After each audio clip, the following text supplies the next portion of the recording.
দাঁড়িয়ে আছি। আমি এই মুহূর্তে আছি সিলেটের পর্যটন আইকন যে স্পটটিকে বলা হয় জাফলং। সিলেটের পর্যটন বলতে একটা সময় সবাই জাফলং নামেই চিনত, যদিও সিলেটের জাফলংয়ের সেম ভিউয়ে সাদা পাথর এবং বিছনাহাতি আছে। আজকে আমি যে জায়গাটিতে আসছি এই জায়গাটি হচ্ছে 0 পয়েন্ট জাফলং। 5ই আগস্টের পরে গত 24-এর গণঅভ্যুত্থানের পর এই পর্যটন স্পট থেকে ব্যাপক হারে পাথর লুটপাট হয়। এখানে এসে আমরা যা দেখলাম যে কৃত্রিমভাবে কিছু পাথর হয়তো আবার বসানো হয়েছে, কিন্তু অরিজিনাল সৌন্দর্য কিছুটা বাটা পড়েছে। তারপরেও এই মুহূর্তে পাথর উত্তোলন বন্ধ থাকায় জাফলংয়ের পর্যটন এখন আবার তার নান্দনিক রূপ খুঁজে পাচ্ছে। এখানে আমরা যদি দেখাই যে পর্যটকরা আসার পরে পর্যটকরা আসলে কেমন একটা বিশৃঙ্খল ভাব, যেমন জাফলংয়ের পর্যটন এই বিশৃঙ্খল ছিল না। পাথর নেওয়ার জন্য এখানে আসলে অনেক ক্ষয়ক্ষতি হয়ে গেছে।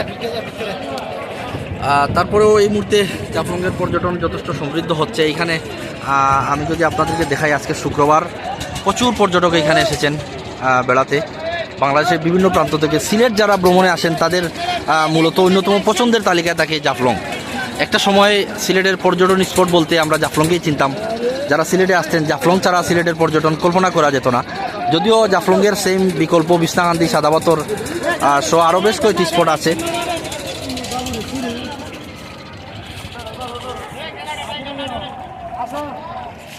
বর্ষা মৌসুমের শেষ দিকে এখানে পর্যটকের সংখ্যা কিছুটা কম হলেও অন্যান্য স্পটের তুলনায় জাফলংয়ে সবচেয়ে বেশি পর্যটক আছে। সিলেটে বৃহত্তর সিলেটে যা পর্যটক আছেন তার অন্যতম বড় একটি অংশ শুধুমাত্র জাফলং বেড়াতে আসেন। জাফলংয়ের পর্যটন বরাবরই সমৃদ্ধ।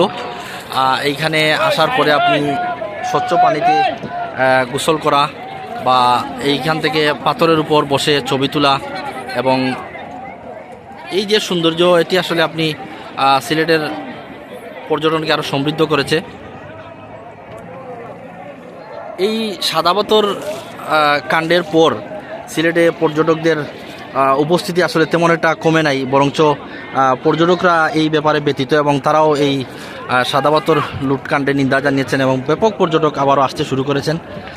আমরা আশা করছি জাফলং তার পর্যটন যে নৈসর্গিক সৌন্দর্য, প্রকৃতির লীলাভূমি, এটি তার জায়গায় থাকবে। প্রশাসনের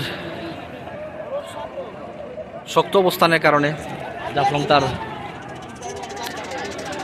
জাফলং বেড়াতে আসলে এই যে ব্রিজ যেটি আছে, এই ব্রিজটি জাফলংয়ের অন্যতম আইকনিক স্পট।